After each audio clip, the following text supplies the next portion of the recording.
Finally বৃন্দাবনে গিয়ে শ্রী বাঁকে বিহারীজির দর্শন করতে গেলাম। গত বছর মানে 2025-এও আমরা বৃন্দাবন গেছিলাম, কিন্তু ওই সময় শ্রী বাঁকে বিহারীজি মহারাজের দর্শন করার সৌভাগ্য আমাদের হয়নি। মন্দিরের কিছুটা দূর থেকেই আমাদের ফিরে আসতে হয়েছিল, কারণ মন্দিরে যাওয়ার গলিটা এতটা ভিড় ছিল, একদম ঠাসা, মানে ঢোকার কোনো রকম কোনো সুযোগই ছিল না। আর আমরা যেহেতু খুব অল্প সময়ের জন্য গেছিলাম, তাই ওখানে আর টাইম না দিয়ে আমরা অন্য মন্দির দর্শনের জন্য বেরিয়ে। কিন্তু এবার মনে মনে ঠিক করেই গেছিলাম যে যতই কষ্ট হোক না কেন আমরা শ্রী বাঁকে বিহারীজির দর্শন করব। সেই মতো বাঁকে বিহারীজির দর্শন করলাম।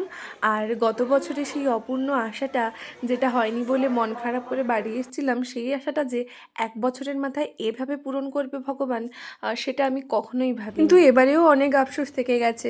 শ্রী রাধাবল্লভ, গোকুল, রাভেল এগুলো আমরা দর্শন করতে পারিনি। তো যাই হোক, আর কোথায় কি দর্শন করলাম সেটাও তোমাদের সঙ্গে শেয়ার করব। রাধে রাধে।